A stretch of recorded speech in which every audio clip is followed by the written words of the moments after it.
नमस्कार साथियों। पिछली वीडियो में आपने सुना आल्हा उदल का जन्म कैसे हुआ। अब आइए चलते हैं छोटा सा संक्षिप्त परिचय, जो आल्हा में कौन कौन से पात्र हैं।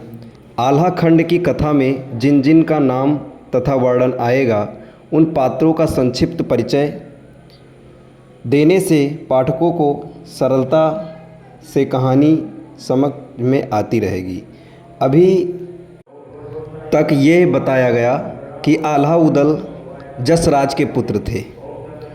उनको करिया राय, मांडवगढ़ का राजा, ने धोखे से पकड़कर मरवा दिया। माहिल राजा परिमाल का साला था, अतः आल्हा का मामा था। माहिल मन का दुष्ट, ईर्ष्यालु तथा चुगलखोर था। उसे महोबा से निकलकर उरई भेज दिया गया था, अतः वह ऊपर से खुश दिखाई देता था, पर अपने बहनोई तथा भांजों से बदला लेने का कोई अवसर चूकता नहीं था। अपनी ही बहन के नौलखा हार की लूट माहिल ने करवाई थी। पृथ्वीराज का जन्म कथा। पृथ्वीराज भारतीय इतिहास का प्रसिद्ध पात्र है, परंतु उसके जन्म की कथा इतिहास के छात्रों के लिए भी अज्ञात है। साहित्य भी ऐतिहासिक शोध के लिए एक प्रमुख स्रोत होता है। पृथ्वीराज रासो, परिमाल रासो तथा बलभद्र विलास नामक ग्रंथों से ज्ञात होता है कि हस्तिनापुर के राजा अनंगपाल तोमर का राजा कामध्वज से युद्ध हुआ। अजमेर के राजा सोमेश्वर ने राजा अनंगपाल की सहायता की। तब अनंगपाल ने अपनी पुत्री इंद्रावती का विवाह राजा सोमेश्वर से करके उनका एहसान चुकाया। रानी इंद्रावती का एक ही नाम कमला भी था। एक बार इंद्रावती अपने मायके आई, ज्ञात हुआ कि वह गर्भवती हैं। अनंगपाल ने पंडित चंदनलाल जी से गर्भस्थ शिशु का भविष्य जानना चाहा। यूँ तो जन्म के समय एवं नक्षत्र से ही भविष्य बताया जा सकता है, परंतु जन्म होने के समय की गणना करके भी अनुमान लगाया जा सकता है। पंडित जी ने बताया कि जातक बहुत बलशाली होगा, प्रतापी राजा बनेगा। आपके हस्तिनापुर का राजा भी यही बनेगा। जब कुटुंब के अन्य जनों को ये ज्ञात हुआ तो उन लोगों ने साजिश रची। रानी इंद्रावती को बताया गया, तुम्हारे प्रतापी पुत्र होने वाला है, परंतु यदि मायके में बनी रही तो गर्भ गिरने की संभावना है, अतः तुम परिवार और सैनिक साथ लेकर तीर्थाटन पर चली जाओ। इंद्रावती ने अपने पिता की बात पर भरोसा किया और तीर्थाटन को चली गई। जिनको साजिश की जिम्मेदारी दी गई थी, उन लोगों ने एक रात को सोती हुई इंद्रावती को कुएं में फेंक दिया और लौटकर ये खबर फैला दी कि इंद्रावती की मृत्यु हो गई।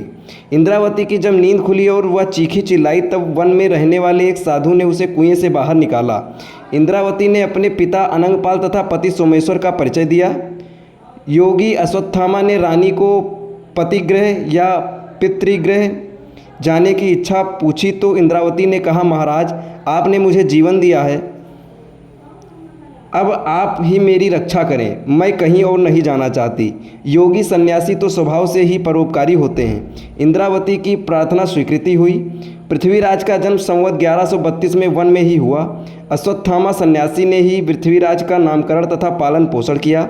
गुरु बनकर धनुष बाण चलाने सिखाए तथा अच्छे संस्कार भी दिए। एक दिन शिकार की खोज में राजा सोमेश्वर उसी जंगल में आ निकले। वहाँ एक बालक को वन में विचरण करते देख चकित हुए। बालक से परिचय पूछा तो उसने माता का नाम कमला बताया, परंतु पिता का नाम नहीं बताया। उसने कहा, मैं और मेरी माता एक ऋषि के आश्रम में रहते हैं, आप मिलना चाहें तो मेरे साथ चलें। राजा सोमेश्वर के मन में बालक के प्रति मोह उमड़ रहा था। वे बालक पृथ्वीराज के साथ ऋषि अश्वत्थामा के आश्रम पहुंच गए। राजा ने प्रथम अपना परिचय दिया और ये भी बताया, मेरी रानी इंद्रावती अपने मायके से तीर्थाटन के लिए गई थी, मार्ग में उसकी मृत्यु हो गई। वह गर्भवती थी, यदि उसकी के भी पुत्र होता तो इतना ही बड़ा होता। इतना कहकर राजा रुआंसा हो गया। रानी इंद्रावती भी पति को पहचान चुकी थी। उसकी गाथा सुनकर ये भी रो पड़ी। तब अश्वत्थामा मुनि ने बताया कि रानी के साथ साजिश रची गई थी। उसे जीवित ही कुएं में फेंक दिया गया था। जो उसे मारना चाहते थे, परमात्मा ने उसे बचाने के लिए मुझे भेज दिया। किसी को मारने की इच्छा रखने वाले स्वयं मर जाते हैं, परंतु जिसे ईश्वर बचाना चाहे उसे कोई नहीं मार सकता। ऋषि ने अपनी आंखों देखी एक घटना सुनाई। एक कबूतर कबूतरी पेड़ की डाल पर मौज से बैठे थे।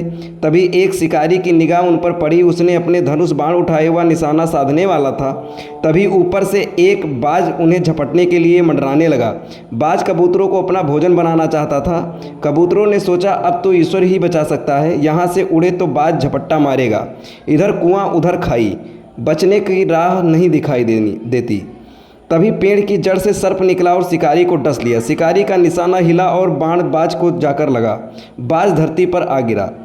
तब तक शिकारी भी धरती पर लोटपोट हो गया। कबूतर का जोड़ उड़ गया। मारने आए शिकारी और बाज दोनों मर गए। कथा सुनकर सोमेश्वर मुनि की बात समझ गए कि सब कुछ ईश्वर की इच्छा से ही होता है। मुनि ने इंद्रावती और पृथ्वीराज को सोमेश्वर के साथ विदा कर दिया। पृथ्वीराज अजमेर का राजकुमार बन गया।